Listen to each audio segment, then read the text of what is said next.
So this passage takes place on Easter evening. So in the morning, it's Easter sunrise, Jesus is resurrected. It's the evening of that same day, and the disciples are in a room with the doors locked and the windows locked, and they're all there together, very, very much afraid. Now, before we talk about all of that, I think it's important that for a moment we pay attention to what the gospel writer of John has done in the beginning of this passage. Because he says that the disciples are there because they're afraid of the Jews. Now, if you were paying really close attention, I changed that from Jews to Jewish authorities, and I did that on purpose. What we have to recognize, what we have to confess to as Christians, is that there, within the Gospels, and then particularly within the Gospel of John, there is an anti-Semitism that runs through the words that are there. It's not an anti-Semitism that Jesus preached, but rather something that was brought up and pushed forward by some of the gospel writers, not all of them.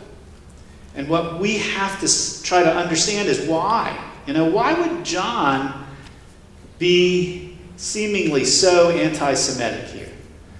Well, there's a reason. I think, and it's important for us to try to hear that and figure it out. John's the last gospel that's written. At this point in time, the early Christian community has formed, and they're trying to find a place in the world. They're trying to establish their own footing. Earlier, there had been a real mixing of both the Jewish community and the early Christians, and just trying to figure out how they were going to live together and work together. But by the time that John is writing his gospel, the split has occurred. And there are Jewish people who are saying that Christians don't know what the heck they're talking about, and there are Christian people who are saying that Jewish people don't know what the heck they're talking about. And they have formed into these different camps. And what John is doing is what people who seek to recruit and start groups have done for a long time.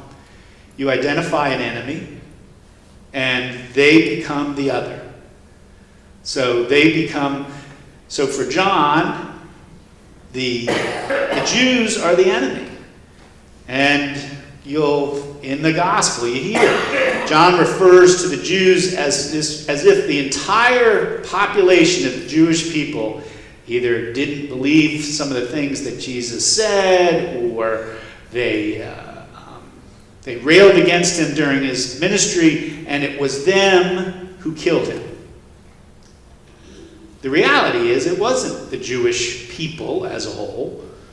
The Jewish authorities, some of them participated in his torture and killing, but it was really the Roman authorities. Their process, right? Their process, their torture, their crucifixion, they put him to death. And yet, this sense that it was the whole Jewish people has been maintained within Christianity and passed on through history. And it has led to just awful discrimination against people who were Jewish, up to and including the Holocaust, in which millions of Jewish people were killed. And this anti-Semitism is raising its ugly head again, throughout the world and even here in our country. As Christians, we have to say, no. There's no place for it, there's no reason for it, and we must resist it.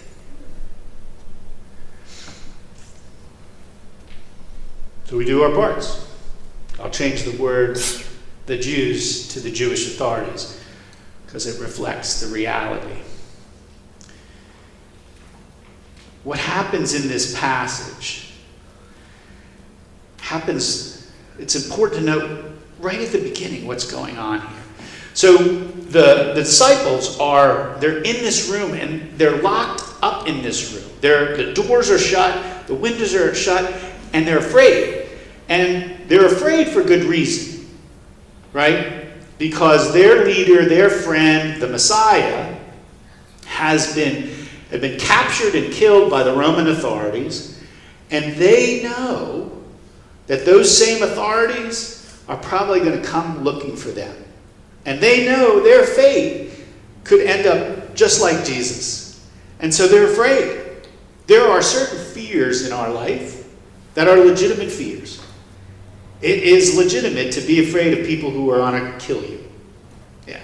It's legitimate to be afraid of people who bully you. It's legitimate to be afraid of people who call you names. It's legitimate to be afraid when illness strikes. And you wonder, will I be healed of this?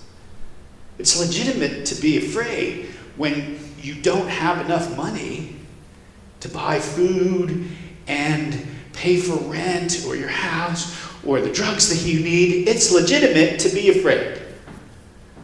And I think it's very, very important that we recognize that Jesus knows it's okay to be afraid and doesn't condemn us for that. You know, some of our hymns and some of our creeds and some of this stuff say, we shouldn't be afraid. No. Yes, there are occasions in which we should be afraid. The question is, what do we do with our fears? That's the question that Jesus is addressing here, or trying to address. And he goes right after it, right? Doors are locked, windows are locked, boom, he's there anyway. We don't know how, mystery, all that good stuff. But he's in the room. And what's he do? Doesn't say, hey, fellas, what's up? Look who it is. He says, peace be with you. Leads with that. Peace be with you. Peace is important here. He repeats it. And just a little side note, what does he do after that? He says, peace be with you. Then he shows the disciples the holes in his hands and this hole in his side, and then they believe. You know, poor Thomas gets this bad rap, right? But they didn't believe until they saw, right, that original 10. Jesus didn't show up in the room and they all jumped up and went, oh, Jesus, you're here. That's great. No, they were all standing going, who is this? This, despite what?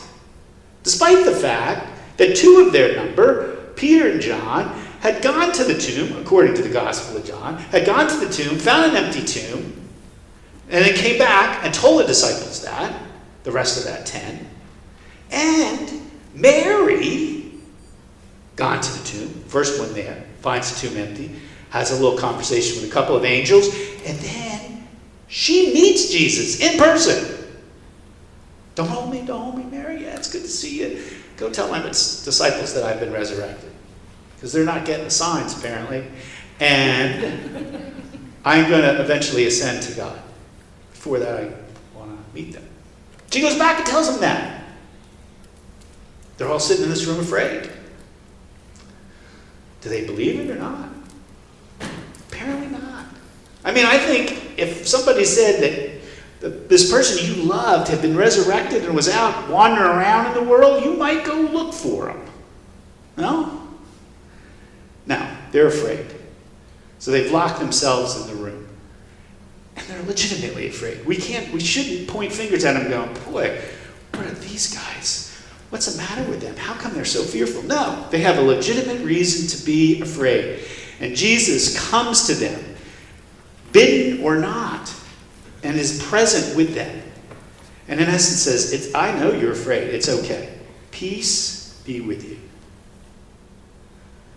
Peace is important because if we can find a way to embrace it, then we recognize who is with us.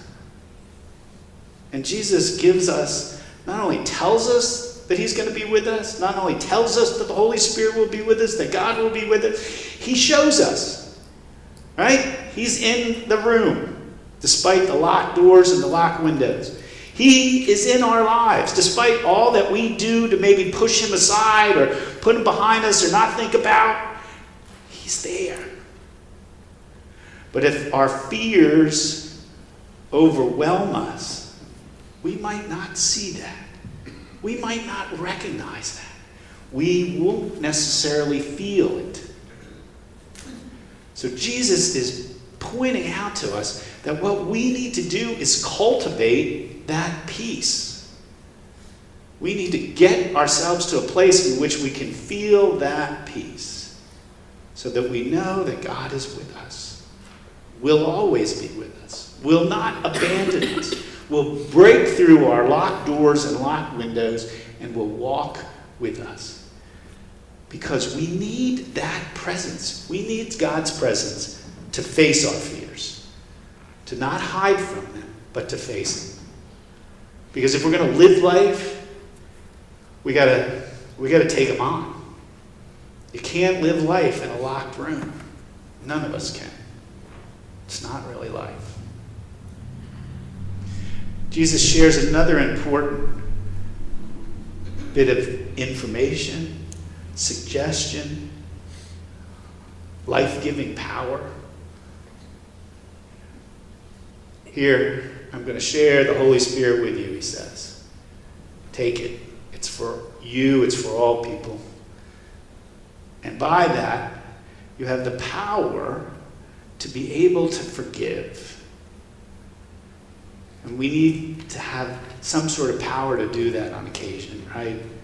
Because there's plenty of people who have hurt us. There's plenty that's happened to us that's very, very difficult to forgive. But again, with God's power, if we can forgive those who have hurt us, it doesn't mean we forget what they did to us. It doesn't mean we ignore what they did to us. It doesn't mean we don't say whatever was done was wrong. But we still forgive them. We can create a relationship, or we can begin to create a relationship in which they're not the other, they're not the enemy. We don't have to constantly be on guard. That's a gift. And by the way, if we choose not to forgive people because we just can't do it, it's not as if there's no hope, because ultimately who gets to decide is God. And God's already told us that forgiveness is there. So here is a passage that we have paid all this attention to Thomas, despite the fact that he doesn't do anything different than any of the other disciples. And we've unfortunately missed this really, really crucial message for us. But let's not miss it today. Let's embrace what Jesus is offering us, this gift of taking in peace, embracing peace, the peace that Jesus offers to us, and sharing it. Now, I know that's hard for us to think that we might be able to share that peace with other people, right? Evangelism, talking to other people, not really. But you did it already this morning, right? You all got up and passed the peace. Yeah. So you didn't even know. But that's how God works often. Is through us, and with us out, without us even intentionally knowing that we're doing this, other than that we're just sharing compassion, peace, joy, connection. That we get peace from that. And the people that we interact with get peace from that. Peace be with you, Jesus says. And we too are called to receive that and share that. Because it's how we take on our fears. And it's how we help others take on their fears. It's how we attend to a world that needs us. Not in a locked room, but out and about. Amen.